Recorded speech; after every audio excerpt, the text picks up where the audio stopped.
Hello, everyone. Welcome back to Line Change, the NHL podcast from the Action Network, presented to you by our sponsors, BetMGM. My name is Michael Leboff. Joining me here late Thursday night is my co-host and colleague, Nick Martin. Nick, we are once again meeting after a couple of games, or I should say, after one game's gone final, and we're in the middle of the late game between Dallas and Seattle. Dallas looks to have it under control, but you just never know. But we will look ahead to the game twos coming our way Friday and Saturday, and then the game threes over the weekend as well. We'll start with Jersey and Carolina. I had a feeling that game one was going to go this way with these two teams. I didn't think it was going to be as poor from Akira Schmid. Like that wasn't really what I was getting at, but I just thought Carolina would be ready for what Jersey was going to throw at them, and it just takes a little bit of time, I think, to adjust to the way Carolina wants to play, and they played a really good game. I thought they got scoring from two defensemen, um, which has been a formula for their season, but also kind of tells you that uh, if they don't get contributions from unexpected sources, you just never know. This game, I actually am very excited to talk about because this is a punt you like, and I've been waiting for this opportunity, and I'm gonna do it. I like the 75-1 on this game to be 0-0 going into overtime on Friday The night. funnest bet in hockey. You just Yeah, sit there this is waiting this for is it to I think this is the burst. perfect one. I was so mad because I was watching Stars and Kraken and it was scoreless after one. And I've been waiting to talk about after that game went final last night. The first thing I was like, I can't wait to get on the podcast tomorrow and talk about how I like game two of this series to go 0-0 because Carolina's going to do what it does. We're going to get hopefully better performance out of Schmid. And I think it's just going to take New Jersey a little bit of time to kind of wade into this thing, and they'll play a little bit more. We saw this in game three against the Rangers. They were just a little more probing and kind of pragmatic with their approach. And then once they saw how kind of figured it out, they took over the series. So I'm expecting this one to obviously be pretty low event. I think it's a great bet to go to overtime plus 340, but why not take the 75-1 on 0-0? Yeah, I think you nailed the first game call really accurately because even that game in particular is really clear how badly, I mean, it was obvious that Carolina completely dummied them early on and that they were just not handling the forecheck, not dealing with the Kane speed well. What I think was undercredited, and this does show up in the analytics, was that the Devils got some pretty good chances late in the game. It was maybe a little out of reach, but there was a period there where they could have been within one easily, and they actually just didn't finish some looks, which is always, always, always like that's playoff hockey is where those looks don't go in, and then you hear all the narratives, and then you hear all the talk about it being a full game trouncing. Where I thought you could see that they kind of found their game. It was too little, too late, and it's gonna be hard to generate on Carolina, and that's still gonna be the case, but I feel better about the Devils than I think the common take, I guess, would be where I'd I've say heard some I'm at on people this. talk Like about it felt how like they found it to me and that they could have found more goals. And then we'd be sitting here probably talking about it a little different. So I think you were bang on. I thought the Devils would win that game and they were not deserving of it at all. But in terms of this next one, I think you can see where the strengths are still going to be there. And maybe you could make a case for them having a better showing. But yeah, I think the under's a good look because the one thing we should expect is maybe that the Devils come out with a sharper game early and manage the puck a little better. yeah, I think there was nothing in this series. I liked Carolina in game one, and it was a handicapping thing more than anything. Like I just thought that they're and maybe I was a little caught up in my own biases from watching them play the Islanders, but the way that going from what the Rangers showed you to Carolina in like a high stakes game, where not like in the regular season, it's one thing where you're like, okay, we played the Rangers, now we're taking on the Hurricanes, like, and then the next night we're gonna play Seattle or something, right? Like you're not going to change who you are, but when you're playing the same team over and over again, you do need to adjust. And that first game is not you're not going to see those adjustments yet, right? So like now that the Devils get a chance to kind of wade their way in, they've dipped their toe in, and I don't think I would argue against anybody who says now's the time to bet New Jersey to win the series, and you hope that Lindy Ruff just goes right back to Schmid. I don't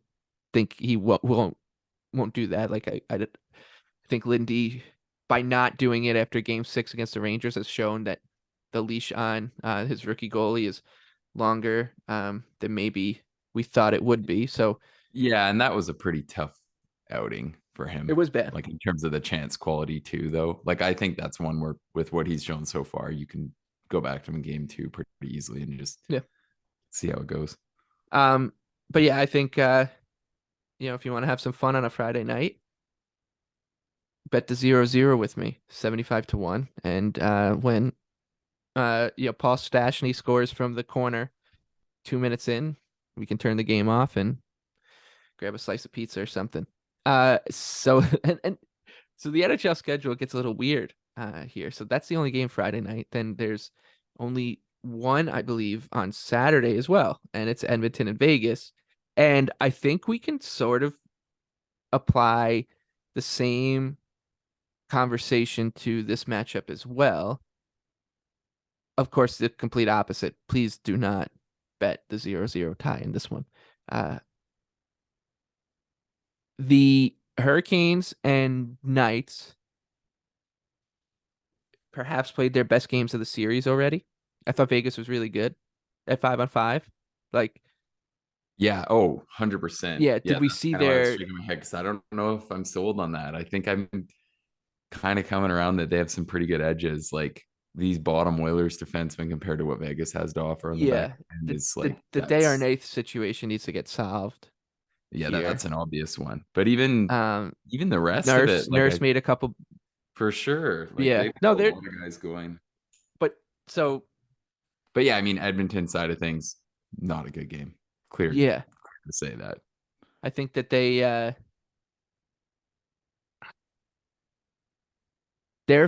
I think they're just a funny team. Uh, Vegas, they're they're I they guess it's is it lazy just to say that their floor is just really high? Like this is No. I think And that's probably what the answer is, right? Like yeah, and like I'm completely thinking the same thing where like maybe I got a little too low on them for a bit, maybe a little too into the idea that they I look mean their bad best down the player was out stretch. for Yeah, for, and for runs too, right? So and like now they look deep. Like their bottom lines look way better in Edmonton's, and it's one game, but that's kind of been the case like for a while now. And the one thing I was laughing about that I think is a scary thought for Oilers fans, because the problem is the way that the depth defenders played, the way that the depth forwards played. People calling out Connor McDavid for that first game is the biggest joke I've ever seen in my life. Like he might not be Leon Draisaitl, or he might not have played like Draisaitl, and he had some bobbles, but like that's what happens when you're being asked to have 100 zone entries, a yeah, hundred he's zone he's taking exits, guys on like one on drive the four. bus. Yeah, like The Yanmark injury, the fact that he dressed anyone can 11 and chip the puck 7, in. Like if yeah, McDavid sits there and does it, he had 2 primary assists. He was a +1, which I don't really whatever take that for what it is, but that doesn't count him driving the bus on the power play. And I still think it's clear that like on the man advantage, he's the one that makes it go more than anyone. Like they're trying to press him so high, he's opening up the one timers. So that was one where I was like, he's gonna play better probably just because of who he is. But if that's going to be argument about how they're going to come back and win this series and not the other issues, then I think you've got a problem because I don't think he was bad at all. no, he He's wasn't bad. He was being asked to carry the puck in 1-on-4, because I think what the Yanmark going down kind of screwed the Oilers more than you'd think it would, just because they dressed 11 and 7, so they go down to 10 and 7, and that means that not only are McDavid and and Trice, especially on a night where some of the guys weren't going. Like right, Nugent yeah, Hopkins is yep, you'd forget he had 100 points real quick, and he's usually a good two-way player, which is probably what's been more disappointing about the playoffs so far is that he's seemingly taken a bit of a step back in that regard. So I agree. I think the Oilers are gonna play better. I don't know if I'm like jumping to back them just because they seem to have some like legitimate concerns. I still like would probably say my opinion is like Oilers or nothing, but I don't know if I love it. So I'm with you. I think it's you play the Oilers, or you pass. I think you can. There's going to be a lot of people at like plus 115 who are thinking Oilers series money line, which is fine. But I also don't think now you need to like rush into this one either. Because I don't think Edmonton is would be dead in the water if they lose and go down 0-2. I think them and the Leafs are both kind of, they're teams that can rattle off 4 wins very easily, and they have the talent to just dominate like blow a team out in a blink of an eye. So I'm almost thinking about just sitting this one out. Maybe I'll just keep going back to the well and playing McDavid to score 2+. Um, I because think I that's just refuse reasonable. to believe that Leon Draisaitl is just going to continue to score 2 goals every Well, and game, and McDavid's not going to and get in like on the it the is harder for McDavid though. Like he's getting the first layer and he's like really the one driving it in. And Dry's just so good at finding those soft yeah, pockets, which like he's credit to him. And he's dominating everywhere. I'm not trying to hate on Dry. I'm just I think that's partly why it's been a little easier for him. Like it's insane to think that it's even a debate who's better in the playoffs. And I'm not saying because I disagree with it. It's just insane that that's where Drysaitl's level at has been at. I yeah, still personally think if you like to me, it just feels like a lot of it is Dry does get to take more advantage of like things being opened up for him yeah. and stuff. He has For less he has to example, do. He has less he has to do yeah, on the like ice, he which and is finishing is so hard. So yeah, credit to him for that. Like, but I think people are kind of picking on McDavid a little bit here for like what he's really being asked to take on. yeah, And the fact that he's not even getting caved in defensively, he's creating that much, and like he was fine defensively. He had like a bad turnover on the game losing goal, which kind of stuck in people's head. Or I shouldn't say the game losing goal, the exclamation mark on Eichel's empty net. But I don't know. I thought that was funny. I agree with you. I think you could target a really big McDavid game, but it sucks because the prices are still just yeah. They're crazy. They're well, like you're not makes real. It's sense. pretty hard to get. Yeah, The time on that was the people who played that all the first 40 games of the year and got I rich. know. Yeah, they're not listening to this podcast because they're not listening to any podcast. They're living on a beach somewhere in Tahiti or something. All right, so let's flip it to Sunday. So yeah, like this Leafs Panthers series is going to be spaced out like the NBA. So they played. Yeah, this one feels painful that it's on Sunday. I mean, everyone wants to watch that game on Saturday, but Yeah, I who knows it is what it is. what's going It'll be on in the nice when arena that Sunday night. That comes. but it's yeah. So they played Tuesday, Thursday, Sunday, Wednesday. So they're gonna play one game in 6 days, which is exactly how you want to spice up these series. And I'm sure that the Toronto media machine won't go deep dive into Oh, I whoever the can't wait to refs see all the stories that we're gonna get. the refs were, find out who they're related to or whatever.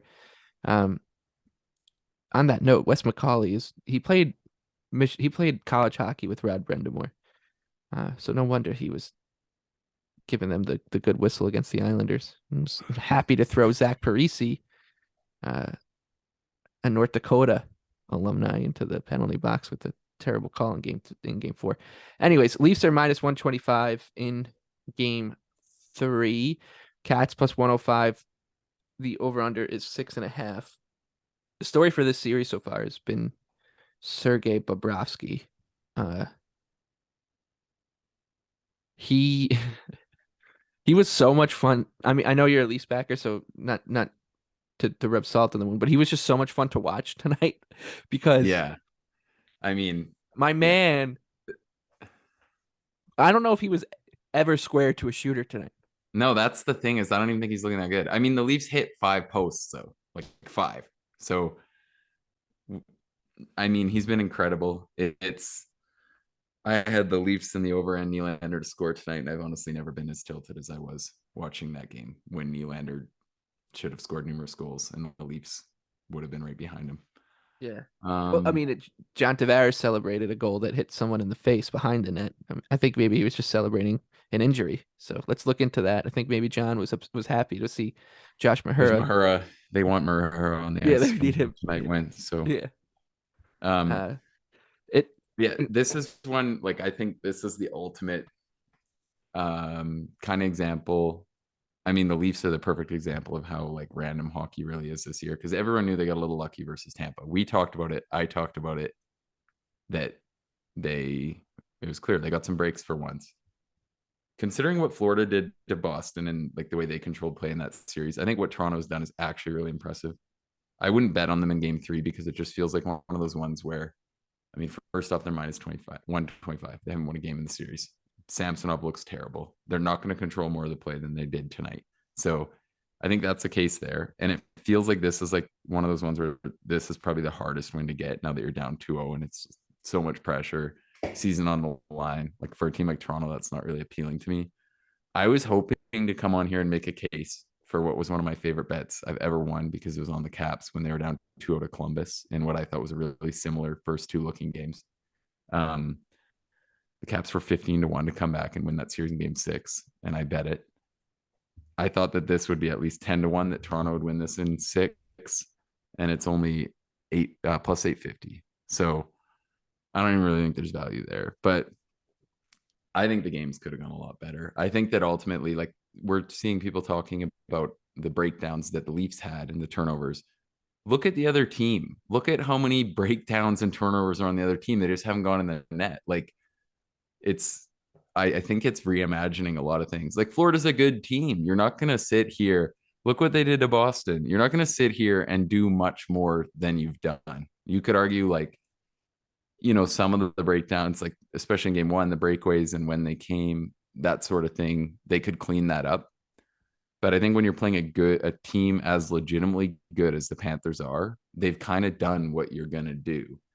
Like, you're not really going to play a lot better than that. If Florida goes 2 rounds deeper than this, I don't think we'll see many games where they allow that many chances as they did in game 2. So I feel like those are just a lot of musings on the series. But as it always goes with the Leafs, people are getting roasted. And then the classic one too, the one bet that I'll say I have on this game, I'm definitely going to go back on Nylander to score if it's plus 175 again, because I mean, the case was pretty obvious if you watch the game tonight. He was quiet in the first and then he completely came alive. He hit 2 clean posts. He generated some really, really good chances. I think multi-point game is another option on him as well.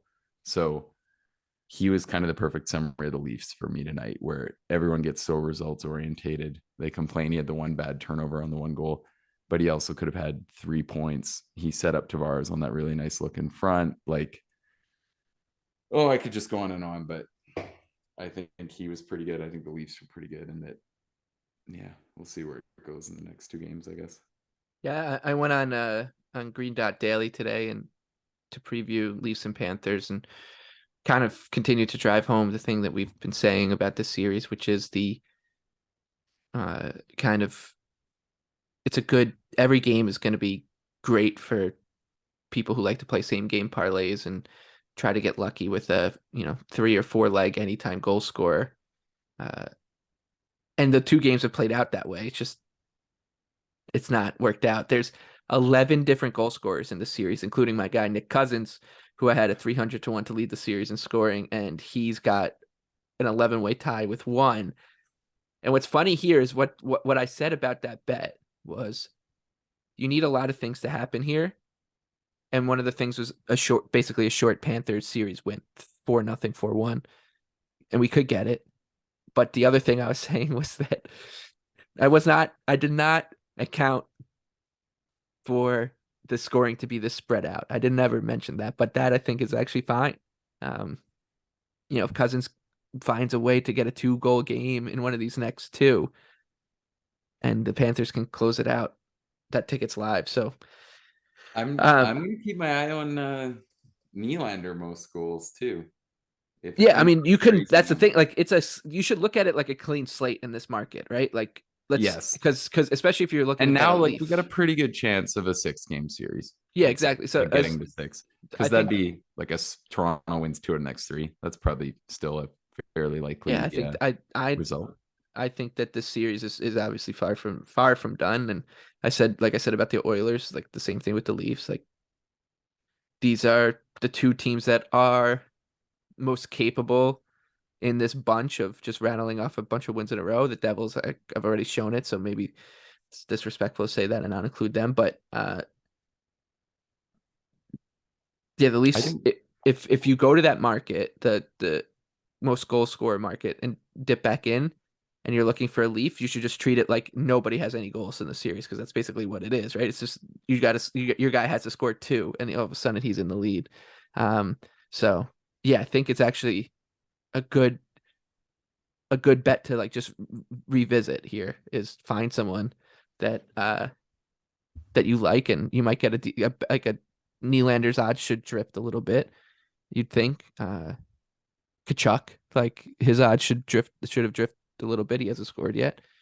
Um, but yeah, it's been a series that no matter who, like what the matchup was, if when games play out like this, it's just always going to be better for the underdog, where uh the favorite is pushing play and just not finishing chances. So the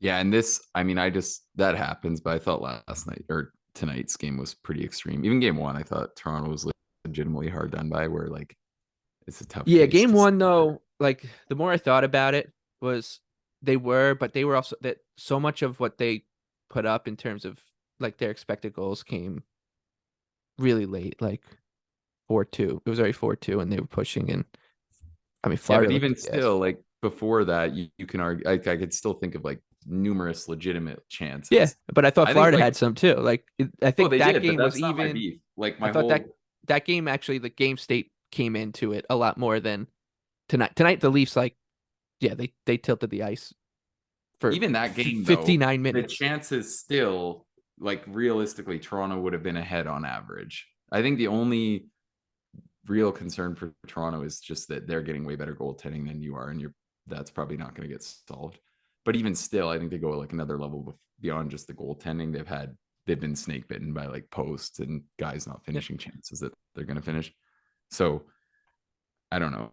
Like I'm not really trying to say for sure Toronto's going to come back. I think Florida's a good team, but it's one of those things when I see all this stuff like Toronto's heartless and Toronto's this and that. It's like, no, that's not what's happening. Like it's the NHL playoffs. Like when you play that good and you don't get rewarded with any luck, chances are you're going to lose. Like that's the reality of it. It happens. So we'll see what kind of answer they have, but like I don't know. Like I think it's just yeah, this is like almost how I started to get behind backing this Leafs team and believing them in a little bit, because it's just so annoying listening to people like what the takes they have on this team and just like revisioning everything. So You gotta use the mute button I know. on I Twitter. think I That's gotta it. start doing That's all that. you And gotta that's do. another one tonight. 2 periods in tonight's game, I'm seeing half the analysts ripping on Nylander. I'm like, the guy could have 3 points. Like, even if the tip in the high slot late in the second goes in, the game's tied. He's got a goal. Everyone's sitting here talking about how sick he is. And it doesn't.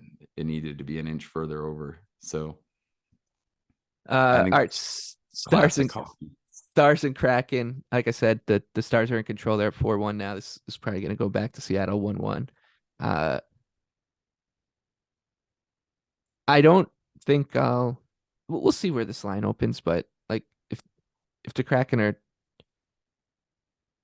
I'm assuming it's gonna look similar to what the Leafs and Panthers looks like. You know, maybe Dallas is minus 120, Kraken or plus, even money or plus 110 or something. Uh, and I think if that's the case, I'll probably be passing here. Um, but another one where like a low event, zeros, like I said before, if this one was zeros, was heading towards that 0-0 after one, I was getting a little nervous, but unders and bets correlated to the under, I think are interested. At some point, Jason Robertson's going to break out of his slump, it seems like too, but if you want to go to that market too. Yeah, I haven't thought Robertson looked that dynamic. I feel like I just kind of like riding Rope if you're gonna stick in the prop market.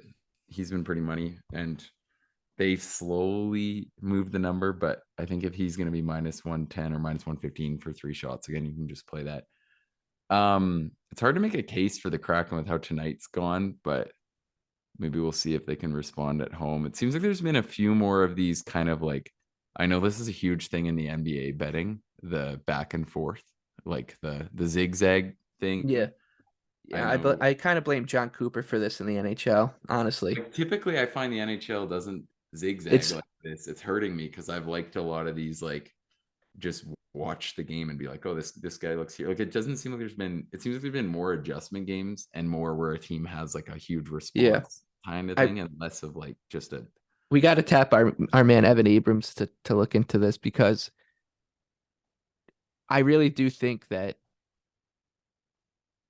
in 2021, I would say, I think it was the year after the bubble, whatever it was, I think it started to become a thing more where uh coaches and teams kind of planned for the series in a more big picture sense than just like a game by game. And I mean, we saw it with Tampa 2 years in a row. They just completely were like, all right, we're just not going to show up to game one last year. They didn't. And then they're like, we're just going to dominate game two. And then they did. yeah. And then, And it seems and like then there's this more of year they these did ones where the teams are opposite. like, Did they even, I swear to God, for game two this year against the Leafs, so they win game one and then they had some injuries. Like, I'm like, it's that almost like Cooper told them, that's like, kind I of what just I'm don't even saying. Like give it seems the like there's been care. more of these ones where it Yeah. just feels like teams can punt it. Like I feel I like don't know it's if John that's what Cooper's this fault. Kraken did tonight or if But Dallas is just this hockey's such a much better game than of them. like effort and desperation where Exactly. if it's And like, because think about the Panthers and Leafs. Like, I wanted to say this and I'm kicking myself. I didn't. That Florida is the type of team that, because they've been playing these must-win games and playing like playoff hockey, that cliche for 2 months. Like, they're not just gonna rest on their laurels after winning game one. Like, they just came back from no, 3 games, right? Like, this. If you would put Carolina against Toronto tonight, I think you could maybe have seen like a more of a muted kind of desperation. And I know Florida wasn't great tonight, probably but because they I worked don't think really. Anderson's very good though. Yeah, Probably yeah, would have but like, been just bagged on that front. but you get the point. Like Florida, I think Florida is like an outlier in the kind of zigzag theory Yeah, but I where kind of think that's giving them a lot of credit for a game where they just I can't get behind giving them the credit they're getting from media. Like I'm seeing people just talking about like first game was impressive. I guess they hung in tonight, but to me it just felt like they didn't do that much. And like ultimately it swung on Barkov. Like if that goal that Barkov scored had gone in on Samsonov tonight, people would have been like, "What in the hell just happened?" Or sorry, the goal that Barkov scored, if that had gone in on Bobrovsky tonight, oh people yeah, would have been like, "What the hell just happened?" And since it goes in on Sammy and the Leafs, everyone's like, "Oh, the Leafs give up two so quick. They're not defending and blah blah blah." And I just think that that wasn't the case. And yeah, Sammy's not like a great option. Like I don't think I've ever tried to argue that we feel great about him. To me, that's just the concern for Toronto is like I think they're playing more or less fine. You're going to have lapses. You're going to give up chances. That's literally every single team in the playoffs. It's more just like if you're going to see soft goals going like that and you're not going to finish yourself, then I don't think you're going to, you're not going to go very far. all right. That wraps it up. I'll see everybody on the 0-0 tie Friday night. Excuse me, Devils and Probably Kings. could make a case for the first period under two, I guess, there, if you want to have a, Yeah, why not? just something fun to go with it. Maybe Um, anchor some profits, hopefully. yeah, we'll see how it goes. Anyways, for Nick Martin, I'm Michael Leboff. We'll see you on the other side of the weekend. Good luck with all your bets.